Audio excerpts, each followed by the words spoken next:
ഇറാന്റെ കരുത്തിന് മുന്നിൽ അതിദയനീയമാംവിധം മുട്ടുമടക്കിയിരിക്കുന്നു American president Donald Trump എന്നുള്ള വാർത്തകളാണ് ഇപ്പോൾ പുറത്തു വന്നുകൊണ്ടിരിക്കുന്നത്.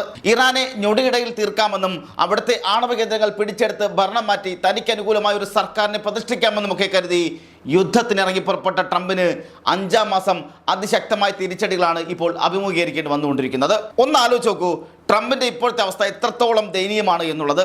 അമേരിക്കയിൽ ഒരു പ്രസിഡന്റ് പോലും ഇതുപോലെ, അതായത് അമേരിക്കയുടെ ചരിത്രത്തിൽ ഒരു പ്രസിഡന്റ് പോലും ഇതുപോലെ ലോകത്തിന് മുന്നിൽ നാണം കെട്ടൊരു കോമാളിയെ പോലെ നിൽക്കേണ്ടി വന്നിട്ടില്ല എന്നുള്ളത് മറക്കാനാകാത്ത യാഥാർത്ഥ്യം കൂടിയാണ്. ഇറാൻ എന്ന താരതമ്യേന സൈനിക ശേഷി കുറഞ്ഞൊരു രാജ്യം എന്ന് കരുതി അവിടേക്ക് കയറി അടിക്കാൻ പോയ അമേരിക്കയ്ക്കും ഇസ്രായേലിനും ഇപ്പോൾ സംഭവിച്ചുകൊണ്ടിരിക്കുന്നത് ചരിത്രത്തിൽ ഒരിക്കലും കിട്ടിയിട്ടില്ലാത്ത വിധത്തിലുള്ള പ്രഹരങ്ങളാണ്. ഈ യുദ്ധം തുടങ്ങി അമേരിക്കയും ഇസ്രായേലും കൂടി ഇറാന്റെ നെഞ്ചത്തേക്ക് കയറി ചെല്ലുമ്പോൾ ലോകം മുഴുവൻ ഉറ്റുനോക്കുകയായിരുന്നു. എന്നാൽ ഇപ്പോൾ എന്താണ് അവസ്ഥ എന്ന് കൂടി ആലോചിക്കണം. ഇസ്രായേൽ ഒരു വശത്തേക്ക് മാറി നിൽക്കുമ്പോൾ അമേരിക്ക പൂർണ്ണമായും വെട്ടിലായിരിക്കുകയാണ്. അന്താരാഷ്ട്ര വിഷയങ്ങളിൽ നമ്മൾ നടത്തുന്ന നിരീക്ഷണങ്ങളെല്ലാം കൃത്യമായി തന്നെ സംഭവിക്കുന്നു എന്നുള്ളത് കൊണ്ട് തന്നെയാണ് വ്യാജ പ്രചരണം നടത്തി യുദ്ധത്തിലും വർഗീയത കാണിക്കുന്ന അല്ലെങ്കിൽ വർഗീയത കലർത്തുന്ന പലർക്കുമുള്ള തക്കതായ മറുപടി കൂടിയാണിത്. കൃത്യവും സത്യസന്ധവുമായ കാര്യങ്ങൾ നിങ്ങളെ ബോധ്യപ്പെടുത്തുക എന്നുള്ള ഉത്തരവാദിത്തം ഉള്ളത് കൊണ്ട് തന്നെയാണ് ഈ വിഷയത്തിൽ വീണ്ടും സംസാരിക്കുന്നത്. ഇറാനെ കീഴടക്കണം എന്നതായിരുന്നു ട്രംപിന്റെ ആദ്യത്തെ ലക്ഷ്യമെന്നത്. എന്നാൽ ഇപ്പോൾ സംഭവിച്ചത് എന്താണ്? ഇറാന്റെ മുന്നിൽ ദയനീയമായി കീഴടങ്ങിയത് ഡൊണാൾഡ് ട്രംപ് തന്നെയാണ്.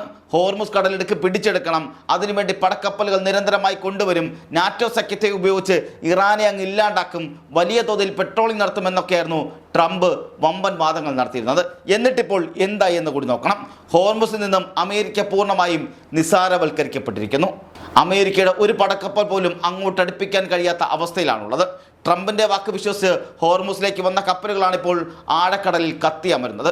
പശ്ചിമേഷ്യയിൽ അമേരിക്കയ്ക്കുണ്ടായിരുന്ന അപ്രമാദിത്വം, പ്രത്യേകിച്ച് GCC രാജ്യങ്ങളെ കൺട്രോൾ ചെയ്യാനും അവരെ കൊണ്ട് അനുകൂലമായ തീരുമാനങ്ങൾ എടുപ്പിക്കാനുമുള്ള കഴിവ് ട്രംപ് ദുരുപയോഗം ചെയ്യുകയായിരുന്നു. ഇറാനെതിരായ യുദ്ധത്തിനെതിരെ ആദ്യഘട്ടത്തിൽ ഗൾഫ് രാജ്യങ്ങൾ എതിർപ്പ് പ്രകടിപ്പിച്ചപ്പോഴും ട്രംപ് അവരെ തെറ്റിദ്ധരിപ്പിച്ചു. ഈ യുദ്ധത്തോടെ ഇറാന്റെ ഭീഷണികൾ എന്നേക്കുമായി ഇല്ലാതാക്കും, ഞാൻ വിചാരിച്ചാൽ നിങ്ങൾക്ക് പൂർണ്ണ സുരക്ഷ നൽകാൻ കഴിയും എന്നൊക്കെയായിരുന്നു ട്രംപിന്റെ തെറ്റായ അവകാശവാദങ്ങൾ. എന്നാൽ ഇപ്പോൾ ട്രംപിന്റെ വിദേശ നയം കാരണം സ്വന്തം രാജ്യത്തിനകത്തു നിന്ന് പോലും കനത്ത വിമർശനങ്ങളാണ് ഉയർന്നു വരുന്നത്. സ്വന്തം രാജ്യത്തെ മാധ്യമ പ്രവർത്തകർ വരെ ഇത്രയും വലിയൊരു കള്ളൻ എന്ന രീതിയിലാണ് ട്രംപിനെ വിമർശിക്കുന്നത്. നിലപാടില്ലായ്മയും പരസ്പര ബന്ധവുമില്ലാത്ത കാര്യങ്ങളുമാണ് അദ്ദേഹം ഓരോ ദിവസവും വിളിച്ചു പറഞ്ഞുകൊണ്ടിരിക്കുന്നത്. ജനങ്ങൾ തെരുവിലിറങ്ങുന്നു, സ്വന്തം സെനറ്റ് അംഗങ്ങൾ നിലപാട് മാറ്റുന്നു, വൈറ്റ് ഹൗസിലെ ഉന്നത ഉദ്യോഗസ്ഥർ ഒന്നൊന്നായി രാജിവെച്ച് ഒഴിഞ്ഞു പോകുന്നു. ഇതെല്ലാം ട്രംപ് വരുത്തിവെച്ച വലിയ നാശനമാണ്.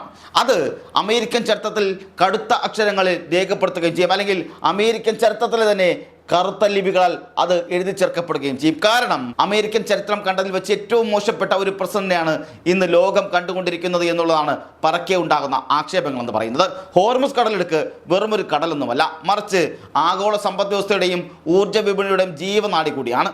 ലോകത്ത് ഉത്പാദിപ്പിക്കപ്പെടുന്ന എണ്ണയുടെ 1/5 കടന്നു പോകുന്നത് ഇറാന്റെ തീരത്തു കൂടിയുള്ള ഈ ഇടുങ്ങിയ ജലപാത വഴിയാണ്. ഈ വാതിലിന്റെ താക്കോൽ തങ്ങളുടെ കയ്യിലാണെന്ന് ഇറാൻ ഈ സൈനിക നടപടിയിലൂടെ വീണ്ടും ലോകത്തിന് കാട്ടിക്കൊടുത്തിരിക്കുകയാണ്. തങ്ങളുടെ അനുമതിയില്ലാതെ ഹോർമുസിലൂടെ ഒരു തുള്ളി എണ്ണ പോലും പുറം ലോകത്തേക്ക് പോകില്ല എന്ന് IRGC പ്രഖ്യാപിച്ച് വെറും വാക്കുകളൊന്നുമല്ല എന്ന് ഇപ്പോൾ ഈ നീക്കത്തിലൂടെ തെളിഞ്ഞിരിക്കുകയാണ്.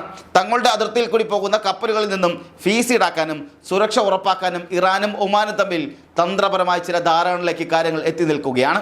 പതിറ്റാണ്ടുകളായി തങ്ങളെ ശ്വാസം മുട്ടിക്കാൻ നോക്കുന്ന ആഗോള ശക്തിക്ക് ഇറാൻ നൽകിയ അതിശക്തമായ പ്രഹരം കൂടിയാണത്. തങ്ങളെ ശ്വാസം മുട്ടിക്കുന്നവർക്ക് സുഖമായി ശ്വസിക്കാൻ യോഗ്യതയില്ല എന്നുള്ള കൃത്യമായ രാഷ്ട്രീയ നയമാണ് ഇറാൻ ഇപ്പോൾ സ്വീകരിച്ചിരിക്കുന്നത്.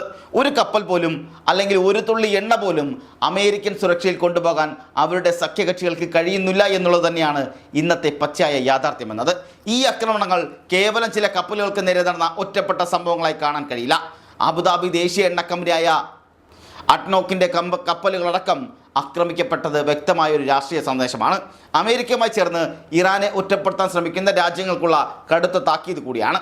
അമേരിക്കയുടെ വാക്ക് കേട്ട് തങ്ങളുടെ അടുത്തേക്ക് വന്നാൽ ഞങ്ങൾ കൈയും കെട്ടി നോക്കിയിരിക്കില്ല.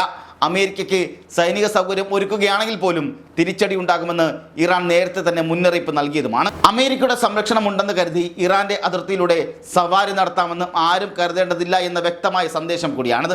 മേഖലയിലെ സഖ്യകക്ഷികൾക്ക് പൂർണ്ണ സുരക്ഷ നൽകുമെന്നായിരുന്നു വാഷിംഗ്ടണിൻ്റെ വാഗ്ദാനം എന്ന് പറയുന്നത്. എന്നാൽ ഇറാന്റെ അതിവേഗ സ്പീഡ് ബോട്ടുകളും അത്യാധുനിക ആത്മഹത്യാ ഡ്രോണുകളും മിസൈലുകളും ഹോർമുസിൽ കളം നിറഞ്ഞപ്പോൾ അമേരിക്കയുടെ ലോകോത്തര റഡാറുകൾക്ക് അത് തടയാൻ പോലും കഴിയാത്ത അവസ്ഥയായി. ലോകത്തിലെ ഏറ്റവും ചെലവേറിയ പ്രതിരോധ സംവിധാനങ്ങളെ തികച്ചും നിഷ്പ്രഭമാക്കിക്കൊണ്ടാണ് ഇറാൻ തങ്ങളുടെ സൈനിക ഓപ്പറേഷനുകളെല്ലാം വിജയിപ്പിച്ചെടുത്തത്. പരമ്പരാഗത യുദ്ധമുറകൾക്കെല്ലാം പകരം ഇറാൻ ഉപയോഗിക്കുന്നത് അസിമെട്രിക് വാർഫെയർ അഥവാ അസമമായ യുദ്ധതന്ത്രങ്ങളാണ്. വലിയ പടക്കപ്പലുകളുടെയും വിമാനവാഹികളുടെയും നേരിടാൻ വലിയ സൈന്യത്തിന് പകരം ചെറിയ സ്പീഡ് ബോട്ടുകളും റഡാറുകളിൽ പെടാത്ത കുഞ്ഞൻ ഡ്രോണുകളുമാണ് ഇറാൻ രംഗത്തിറക്കിയിരിക്കുന്നത്. ഈ ചെലവ് കുറഞ്ഞ തന്ത്രത്തിന് പിന്നിൽ അമേരിക്കയുടെ കോടികൾ വിലമതിക്കുന്ന വലിയ നാവിക വ്യൂഹങ്ങൾ അമ്പെ പരാജയപ്പെടുകയാണ്.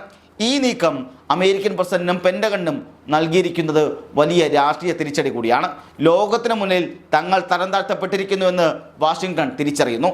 സഖ്യകക്ഷികളെ സംരക്ഷിക്കാൻ കഴിവില്ലാത്ത വെറുമൊരു പേപ്പർ ടൈഗർ മാത്രമാണ് അമേരിക്ക എന്ന് മിഡിൽ ഈസ്റ്റിലെ മറ്റു രാജ്യങ്ങൾക്കും ഏതാണ്ട് ബോധ്യപ്പെട്ടു തുടങ്ങിയിരിക്കുന്നു. ആക്രമണ വാർത്ത പുറത്തു വന്നതോടെ ആഗോള എണ്ണ വിപണി ഉലഞ്ഞു കഴിഞ്ഞിട്ടുണ്ട്. പാശ്ചാത്യ രാജ്യങ്ങളിൽ വിലക്കയറ്റം രൂക്ഷമാകുമ്പോൾ അതിനുള്ള പ്രധാന കാരണം വൈറ്റ് ഹൗസിൻ്റെ വട്ടപൂജ്യമായ വിദേശ നയങ്ങളാണെന്ന് ഇറാൻ തെളിയിക്കുക കൂടിയാണ്. ഈ നടപടികളെ UAE അടക്കമുള്ള രാജ്യങ്ങൾ അപലപിക്കുന്നുണ്ടെങ്കിലും അവരുടെ മുന്നിൽ മറ്റു വഴികളൊന്നുമില്ല. അമേരിക്ക തങ്ങളെ രക്ഷിക്കില്ല എന്ന് ഉറപ്പായതോടെ മേഖലയിൽ സമാധാനം കൊണ്ടുവരാൻ വാഷിംഗ്ടനെയല്ല ടെഹ്റാനെയാണ് സമീപിക്കേണ്ടത് എന്നുള്ള യാഥാർത്ഥ്യം അവർ തിരിച്ചറിഞ്ഞിരിക്കുന്നു. അതായത് ഇനി സമാധാനം വേണമെങ്കിൽ അങ്ങ് വാഷിംഗ്ടണിൽ പോയിട്ട് കാര്യമില്ല, ടെഹ്റാനിലെത്തണം, അവരോട് സംസാരിക്കണമെന്ന് ഇപ്പോൾ ആ യാഥാർത്ഥ്യം എല്ലാവരും തിരിച്ചറിഞ്ഞിരിക്കുകയാണ്. ഇനിയൊരു നേരിട്ടുള്ള യുദ്ധത്തിന് ഇറാനോട് മുതിരാൻ അമേരിക്കയ്ക്ക് കഴിയില്ലെന്ന് യൂറോപ്യൻ സഖ്യകക്ഷികൾക്കും ഏതാണ്ട് മനസ്സിലായിരിക്കുന്നു. അതുകൊണ്ടാണ് അമേരിക്കയെ പരസ്യമായി പിന്തുണയ്ക്കാൻ പല പാശ്ചാത്യ രാജ്യങ്ങളും ഇപ്പോൾ മടി കാണിക്കുന്നത്. നാറ്റോ സഖ്യത്തിനുള്ളിൽ പോലും അമേരിക്കയുടെ സ്വാധീനം വൻതോതിൽ കുറയുന്ന കാഴ്ചയാണ് ഈ ഹോർമുസ് പ്രതിസന്ധി കാരണം സാക്ഷ്യം വഹിച്ചിരിക്കുന്നത്. ചുരുക്കത്തിൽ ട്രംപിന് എന്തൊക്കെ കാട്ടിക്കൂട്ടിയാലും എത്രയൊക്കെ ഉപരോധങ്ങൾ ഏർപ്പെടുത്തിയാലും ഈ യുദ്ധത്തിൽ നിന്ന് ഇറാൻ പിറകോട്ട് പോകില്ല എന്ന് മാത്രമല്ല, വാഷിംഗ്ടണിലെ ഭരണാധികാരികൾ ഈ നീക്കത്തിന് മുന്നിൽ അക്ഷരാർത്ഥത്തിൽ പതറി നിൽക്കുക കൂടിയാണ്. തടയാനാവില്ല എന്ന് ഉറപ്പുള്ള പ്രവചനാതീതമായ ഇറാന്റെ പ്രഖ്യാപനം അല്ലെങ്കിൽ പ്രത്യാക്രമണം അമേരിക്കൻ ആധിപത്യത്തിൻ്റെ നെടുന്തൂണുകൾ ഇളക്കുന്നൊരു മാസ് പൊളിറ്റിക്കൽ മൂവായി ആഗോള ചരിത്രത്തിൽ എഴുതപ്പെടുമെന്നതിൽ യാതൊരു തർക്കവുമില്ല.